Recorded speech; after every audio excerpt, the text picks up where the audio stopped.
Hello বন্ধুরা, তোমরা সবাই কেমন আছো? আশা করি ভালো আছো। চলে এসেছি একটা ছোট মিনি ব্লগ নিয়ে। আজকে আমরা এসেছি রথের মেলায়। এই মেলাটা হচ্ছে সোদপুর বটতলায়। তো এখানে একটা দেখো সুন্দর একটা শিবের মূর্তি রেখেছিল, ঢুকতেই দারুণ লাগছিল। সবাই ফটো তুলছিল, ভিডিও করছিল। আর এইদিকে দেখো মেন গেটটা দেখাচ্ছি তোমাদেরকে। এটা হচ্ছে মেন গেট, এখান থেকে আমরা মেলায় প্রবেশ করেছি। যাই হোক, চলো এবার এগিয়ে যাওয়া যাক। তো দেখো বন্ধুরা, আমি যেতে যেতে এই কাকিমাটা কি দেখছিল দেখো, আমি হয়তো ভিডিও করছি তাই দেখছিল। এই দেখো সাইডে বসে আছে। যাই হোক, চলো এবার এগিয়ে যাওয়া যাক। তো এখান থেকে হচ্ছে গিয়ে দোলনা শুরু, এখান থেকে রাউন্ড করে আমরা ঘুরবো, তোমাদের দেখাবো। এইটা হচ্ছে গিয়ে ট্রেন গাড়ি। এইটা বড়রাও চড়ে, ছোটরাও চড়ে, কিন্তু আমার সেরকম একটা ভালো লাগে না। এই ট্রেনটা শুধু গোল গোল করে ঘুরে। তো চলো আগিয়ে চলো, দেখা যাক আর কি কি আছে, তোমাদের সঙ্গে সবই শেয়ার করব। কি কোথায় কোথায় ঘুরলাম, কি ঘুরলাম, কি কিনলাম, সবই বলবো। তো দেখো বন্ধুরা, আমি আর বাবু পেছনে যাচ্ছি, ওর বাবা কিন্তু আগে আগে যাচ্ছে। ওর বাবা কিন্তু জানেই না আমরা পেছনে আছি। কিছুটা আগিয়ে গিয়ে তারপরে যখন ব্যাক করবে তখন দেখবে আমরা পেছন পেছন আসছি। এই যে এই রথটার জন্যই এখানে রথের মেলাটা প্রত্যেক বছর হয়। তো আমরা আগের বছরও এসেছিলাম। আর এই জায়গাটা দেখো একটা সেলফি জোন করেছি, খুব সুন্দর। সবাই এখানে দাঁড়িয়ে সেলফি তুলছে, ভিডিও করছে, আমিও করেছি। আর এখান থেকে রাউন্ড করে আমরা আবার যাব।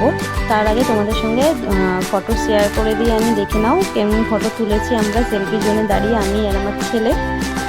ভালো লাগলে অবশ্যই লাইক কমেন্ট শেয়ার করবে, কিন্তু ভুলবে না। তো এই দেখো ওর বাবা যাচ্ছে আগিয়ে আগিয়ে, আর আমি এই জায়গাটা দেখে সব মেয়েরাই থমকে দাঁড়িয়ে পড়ে। ভালো করে জানো, আমিও দাঁড়িয়ে পড়েছিলাম, আমিও দেখছিলাম কি পছন্দ হয়, কি নেওয়া যায়। যাই হোক, আমি এখান থেকে সেরকম কিছু নিইনি। কিছুদিন আগে আর একটা মেলা গেছিলো আমাদের এখানে, তো সেখান থেকে আমি কানের টানে নিয়েছি। তো এখান থেকে সেরকম কিছু নিইনি, কিন্তু দেখাটা তো ছাড়া যাবে না, দেখতে তো হবেই। বাবা, মেলায় গেছি আর জিনিস দেখবো না, তা কি হয় বলো? তো দেখো বন্ধুরা, আমি তো দেখেই যাচ্ছি। তো বরমশাই আগে যেতে যেতেই দাঁড়িয়ে পড়বে এক জায়গায়, ওর জায়গায়, যেটা ও কিনবে সেরম জায়গায়। দেখো আমি তো আমার জিনিস দেখেই যাচ্ছি, তুমি বাবা যেখানে খুশি যাও। ও বাবা, বরমশাই দেখো একটা চশমা তুলে পরে বলছে ভালো লাগছে। আমি বলছি হ্যাঁ ভালো লাগছে, কিন্তু এরপর একটা কালো ফ্রেমের চশমা আমি ওকে দেখালাম যে এটা পরে দেখো তো কেমন লাগে। তো এটা পরার পর দেখলাম যে কালো ফ্রেমেরটা বেশি মানাচ্ছে। তখন ও যথারীতি আমি যেটা বললাম সেটাই নিল, কালোটাই নিল। তার মধ্যে আবার বাবুর দোলনা চড়বে বায়না। তো দোলনা চড়তে চলে এসে দেখো না, প্রথমে উঠতে ভয় পাচ্ছে, বাবার হাতটা ধরে টুকুস করে উঠে যাবে, তারপর ভয় ভেঙে যাবে, তারপর একদম আনন্দ করে চড়বে। ওদের জন্যই তো মেলায় ঘুরতে আসা, ওদের দেখলেই তো সেই ছোটোবেলার দিনগুলো মনে পড়ে যায়। বলো কত আনন্দ করতাম।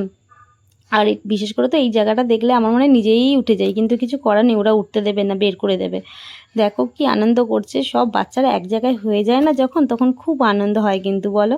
এইবার এটা ও বলছিল অন্য দোলনা চড়বে, তো আমি বললাম না বাবু এটাই চড়, এটা খুব মজা হবে। আর ও বললো হ্যাঁ মাম্মি, আমি আগের বছরও তো চড়েছিলাম, তো ওইটাই চড়বো, ওইটাইতেই আনন্দ করবো, বল খেলবে। আমি বললাম হ্যাঁ।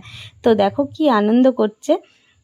ছোটো এইটুকুনি একটা বাচ্চাও উঠে গেছে, পারছে না দাঁড়াতে, যেহেতু ওরা বড় তো ওরা নড়ছে। তো আমাদের মেলা ঘোরা কমপ্লিট, বাবুর দোলনা চড়া কমপ্লিট। দেখো এই সানগ্লাসটা আমি নিয়েছি, বরমশাই আর একটা নিয়েছে, আমি এটা নিয়েছি। কেমন লাগছে তোমরা কিন্তু অবশ্যই কমেন্টে জানাবে। তো আমাদের মেলা ঘোরা হয়ে গেল, এবার আমরা বাড়ি যাব। তো ভিডিওটা ভালো লাগলে লাইক করতে কিন্তু ভুলবে না। ভিডিওটা এখানকার মতন, সবাইকে টাটা।